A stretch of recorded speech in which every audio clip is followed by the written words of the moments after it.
নমস্কার বন্ধুরা, সর্বাণী রান্নাঘরে আবারও চলে এসেছি একটা নতুন রেসিপি নিয়ে। আর আজকে আমি নিয়ে এসেছি এই গরমের দুপুরে ভাতের সঙ্গে খাওয়ার জন্য সবার প্রিয় এবং পছন্দের রেসিপি আম ডাল বা টক ডাল। এই গরমের দুপুরে ভাতের সঙ্গে খাওয়ার জন্য এইরকম টক ডাল আর আলু ভর্তা থাকলে খাওয়ার জন্য আর কিছুই লাগবে না। তৃপ্তি ভরে খাওয়া যাবে এই আম ডাল আর আলু ভর্তা দিয়ে। আপনারা অনেকেই বানিয়েছেন এই আম ডাল বা টক ডাল, তবে আজকে আমি কিভাবে বানিয়েছি আপনারা রেসিপিটা প্রথম থেকে শেষ পর্যন্ত দেখতে থাকুন। ভালো লাগলে একটা লাইক দেবেন, আর নতুন বন্ধুরা এসে থাকলে আমার চ্যানেলটিকে সাবস্ক্রাইব করে আমার পাশে থাকার অনুরোধ রইল।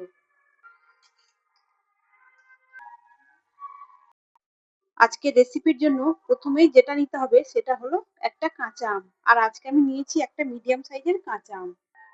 আর নিয়েছি আমি মুসুর ডাল। এই মুসুর ডালের পরিমাপটা রয়েছে প্রায় 150 গ্রাম।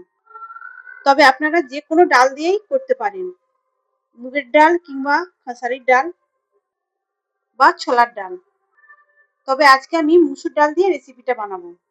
প্রথমে মুসুর ডালটাকে একটা বড় বাটিতে ঢেলে নিয়ে আমি 2 থেকে 3 বার জল পাল্টে পাল্টে ধুয়ে নেব। ডালটাকে এই জলের সঙ্গে দিয়ে কচলে কচলে ধুয়ে নিতে হবে। এই ডালের মধ্যে যে পাউডার রয়েছে সেটা কিন্তু এইভাবে ধুয়ে বার করে দিতে হবে। আমি ডালটাকে 3 বার জল পাল্টে পাল্টে ধুয়ে নিয়েছি। আর এখন আমি আবারও দিয়ে দিয়েছি পরিমাণ মতো জল। এই বাটিতে আজকে আমি ডালটা সেদ্ধ করে নেব। অল্প একটু হলুদের গুঁড়ো দেব।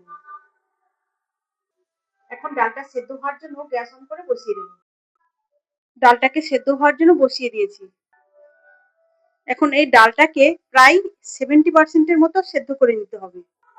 সেই ফাঁকে আমি এই আমটার খোসা ছাড়িয়ে ছোট টুকরো করে কেটে নেব। আমার সম্পূর্ণ আমটা লাগবে না, তাই অর্ধেকটা রেখে দিয়েছি। আর বাকি যে অর্ধেকটা আমি এখানে 4 টুকরো করে কেটে জল দিয়ে পরিষ্কার করে ধুয়ে নিয়েছি। আর এদিকে ডালটাও ফুটে উঠেছে। আর ডালের মধ্যে যে ফেনার মতো অংশটা উঠেছে সেটাকে ফেলে দিতে হবে।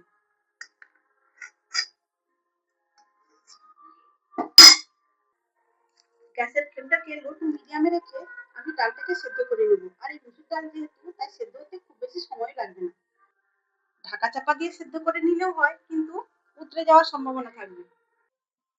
এখানে দেখুন বন্ধুরা, ডালটা প্রায় 70% সেদ্ধ হয়ে গেছে। এই সময় আমি কেটে রাখা আমগুলো এর মধ্যে দিয়ে দেব। আমগুলো দিয়ে আমি যে বাকি 30% সেদ্ধ হতে ডালটা বাকি ছিল সেটা সেদ্ধ করে নেব। সেই সময়ে আমগুলো খুব সুন্দরভাবে সেদ্ধ হয়ে যাবে। আগে যদি আমটা দেওয়া যেত তাহলে কিন্তু ডালটা সেদ্ধ হতে অসুবিধা হতো, যেহেতু আম টক।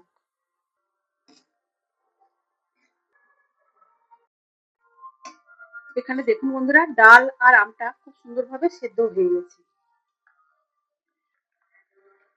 এখন এই ডালের বাটিটা নামিয়ে নেব।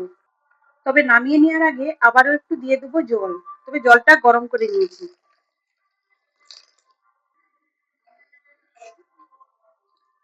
যেহেতু ডালটা অনেকটাই ঘন হয়ে গিয়েছিল, তাই আমি আবার একটু জল গরম করে দিয়েছি। এবার ডালের বাটিটা নামিয়ে নেব। এদিকে গ্যাস অন করে আবারও একটা কড়াই বসিয়ে তার মধ্যে দিয়ে দিয়েছি পরিমাণ মতো রিফাইন্ড তেল। তেলের মধ্যে এখন ফোড়নের জন্য দিয়ে দেবো 1/2 চামচ 5 ফোড়ন। আর দিয়ে দেবো 2টো শুকনো লঙ্কা। ফোড়নটাকে খুব সুন্দর করে ভেজে নিতে হবে। যখন এই ফোড়ন থেকে একটা মিষ্টি গন্ধ বের হবে তখন আমি সেদ্ধ করে রাখা ডালটা দিয়ে দেবো। ফোড়নটা সুন্দর করে ভাজা হয়ে গেছে। এখন সেদ্ধ ডালটা ঢেলে দেবো। আবার একটু দিয়ে দেবো হলুদের গুঁড়ো। এখন দেবো পরিমাণ মতো লবণ। সেই সঙ্গে দিয়ে দেবো অল্প একটু চিনি, তবে আপনারা স্কিপ করতে পারেন। এখন সবকিছু মিশিয়ে নিয়ে আবারও 2 মিনিটের মতো ফুটিয়ে নেব। এই গরমের দুপুরে ভাতের সঙ্গে খাওয়ার জন্য এইরকম টক ডাল বা আমের ডাল, আর তার সঙ্গে যদি আলু ভর্তা থাকে আর কিছুই লাগবে না, তৃপ্তি করে খাওয়া যাবে। তবে এই সময় আম কিছু গলিয়ে দেওয়া যেতে পারে। আমার আমগুলো এমনিতেই সিদ্ধ হওয়ার সময় গলে গেছে, তাই আর গলিয়ে দেওয়ার প্রয়োজন পড়বে না। তাহলে বন্ধুরা, আজকের এই টক ডালের রেসিপি আপনাদের কেমন লাগলো অবশ্যই কমেন্ট করে জানাবেন। এখানে আমার তৈরি হয়ে গেল সবার পছন্দের একটা রেসিপি, আম ডাল। এখানে ডালটা আর ফোটাবো না, এখনই এটাকে নামিয়ে নেব। তাহলে বন্ধুরা আজকের মতো আসি। সবাই ভালো থাকবেন, সুস্থ থাকবেন। ধন্যবাদ।